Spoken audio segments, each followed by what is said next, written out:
Welcome everyone, Farmer Cop here. This is going to be a quick video to talk about just the very basics of precision farming, which is a new DLC that was released by Giants today, April 19th of 2022. This is not a tutorial or a comprehensive guide to precision farming. Those videos will come in the future, but this will kind of tell you what precision farming is, what the features are, what is returning from the precision farming mod from Farming Simulator 19, and kind of give you an overview as far as whether or not you actually want to use it. So what is precision farming?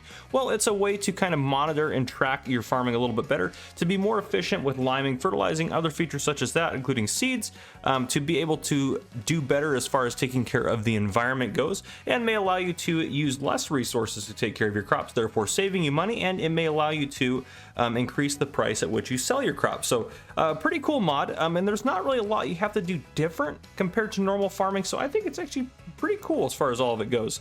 But new features as far as what is coming into precision farming for Farming Simulator 22, we have crop sensors, environmental score system, variable rate seeding and drilling, variable rate weed control, variable rate manure, fertilizing, and soil map purchasing.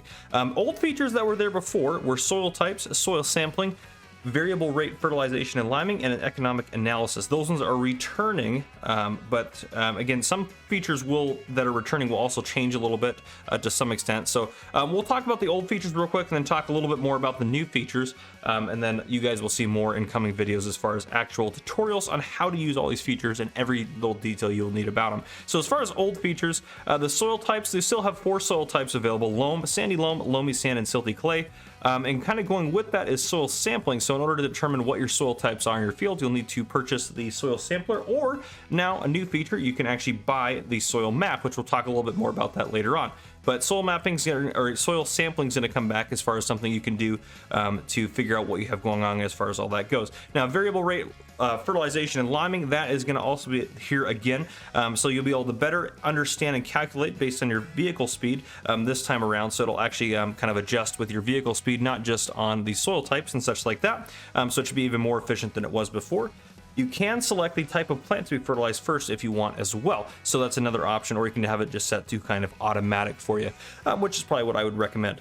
In addition to that, economic analysis is coming back, so it shows the cost of what was applied and the income you're going to make from the harvest as it estimates it. Now, this one actually, my understanding is going to be even more detailed than that, so it should be better than that. Now, let's talk a little bit more about a couple other features with precision farming. So precision farming compared to base game farming in Farming Simulator 22, you now have nitrogen levels instead of fertilization states. So instead of applying, just fertilizer twice and getting your best yield that way, you now have a nitrogen level, so you're trying to get to that ideal nitrogen level.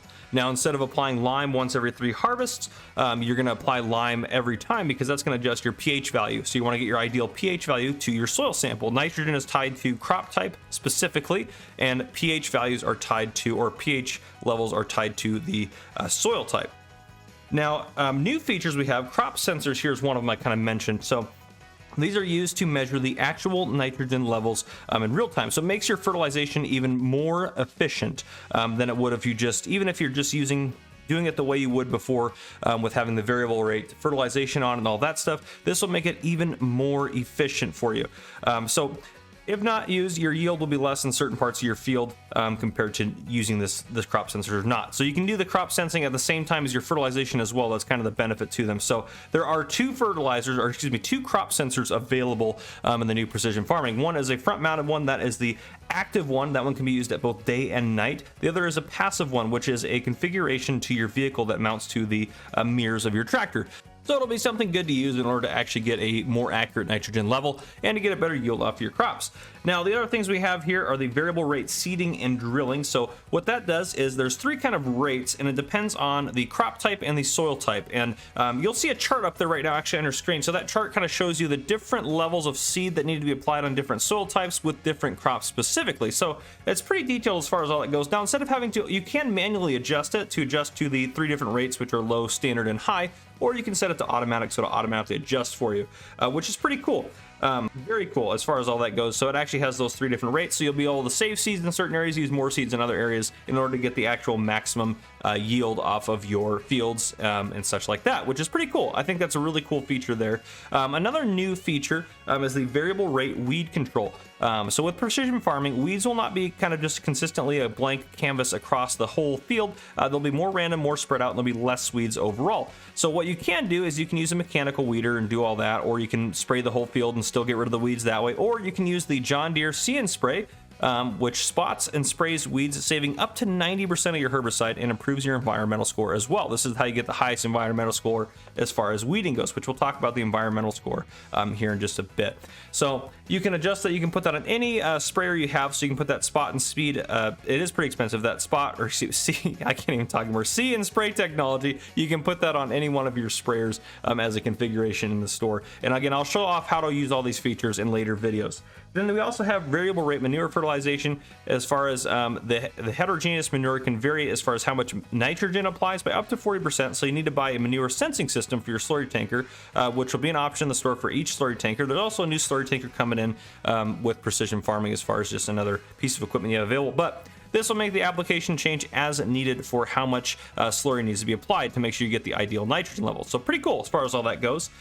We also have soil map purchase, which I talked a little bit about. So instead of having to soil sample like you did before every single area, you can just pay a flat rate to have, to find out what the pH level, the nitrogen level, and the soil types are in any given area, just by paying a fee to have someone kind of essentially do it, which is pretty cool. I think that's a new feature that a lot of people like, because soil sampling did take forever if you had any sort of sizable field. So I think that a lot of people are really going to enjoy this as a feature, and I know I will. And lastly, we'll talk about the environmental score. So the environmental score system is kind of the new big thing here for it. The score can range from 0 to 100. 50 is neutral as far as yield goes. So that's kind of you're going to get 100% of your yield at 0. At an environmental score of 50, excuse me. Now, if your score is all the way down to 0, you're going to get a negative 15% yield. And if your score is all the way up to 100, you're going to get a plus 15% yield. This will also, and I'm not sure how all this is going to work, I haven't been able to dig too far into it, but this will also increase your sell price potentially as well if you do very good with your environmental score. So not only will you get more crop off your field, your crops will sell for more money, which is a pretty cool feature. Now, the factors included in the environmental score as far as the 5 things you need to worry about to get the highest score is: 1 is soil sampling. So you get 15 points just for trying as far as soil sampling goes. And you have a chart up on your screen right now which kind of goes into more details. If you get the ideal nitrogen level, you can get up to 30 points for that. Ideal pH level, you'll get up to 15 points. Reduced tillage, you can get up to 10 points for that. And then finally, weed control up to 30 points. So using the See and Spray technology, that will get you the most points on that. And you can see all that kind of on your screen. But anyhow, guys, that is just a quick overview. Again, I'll be doing a more in-depth tutorials as time goes on. Hopefully by the end of this week, you guys will have a full picture of how to use every aspect of precision farming. This will probably be one of my only videos released today, just because as I'm recording this now, I just got off a 10-hour graveyard shift. It's 7 in the morning for me. That's when I get off work. So I am tired and I do want to relax a little bit before I go to bed. But regardless of that, I hope you guys enjoyed this video. If you did, drop a like down below. If you haven't already, hit that subscribe button up on the screen to join the Farmer Cop channel and turn your notification bell so you don't miss any future videos I may post. This has been Farmer Cop. Thank you guys for coming and for watching.